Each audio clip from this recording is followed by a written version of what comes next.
Okay, first we're gonna write our name and our room number on the back in the middle, and then flip it to the front. And then we're gonna get our glue. So remember, we share our glue with the person sitting next to us. And then we're gonna get some black strips of paper. And just a review, remember, lines going right to left, like it's laying down in a bed. Remember, we called those horizontal. And then lines that are up and down, like we're standing, up and down, are vertical. So we only want to glue vertical or horizontal lines. So we'll start with one, and we're going to put it on the tray so that we don't get glue all over the table. You're going to put glue all the way on the back of your strip of paper so that we may stick that onto our white paper here. Lay your brush on your tray. When you have glue on there, go ahead and pick that up, flip it over, and lay it where you would like it. So we're gonna push all the way down, and then you may get a second strip. Some are short, some are long, some are wide, some are skinny, so it depends on which one you would like. So again, put that on your tray, put glue on the back, and then place this where you would like it.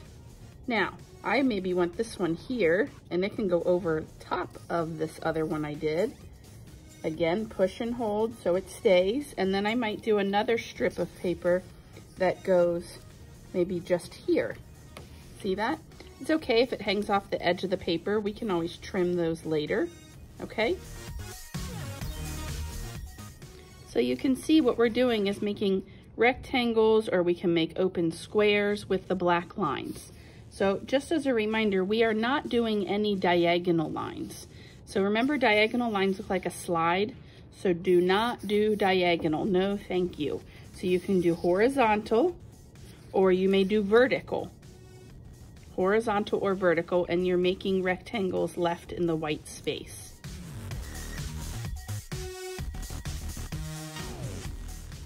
So when you feel like you have enough of them down, again, you're making sure they're only vertical and only horizontal, and then we can trim off the extra. So we can use our scissors, and then if you flip your paper over, it's a nice way to see where to cut. So I don't want to cut the white paper, but I am going to cut the black paper. Now it has glue on it, so I'm going to stick that up on my tray so it doesn't get all over. And I'm going to trim off the extra pieces, because I might want to use those more in my paper, or someone else at my table might want to use those.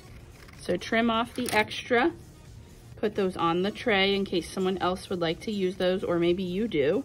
And then we're going to look at the front. This one is a little bit past here, so I'm going to trim that. Okay, so I need to look and decide, do I want more? I could add maybe some over here. I think I will. And then we're going to just finish that up with those black lines so that we are ready for the next step. So once you have finished, again, anything tiny we can throw in the garbage, but any bigger pieces we may want to save for other people at our table.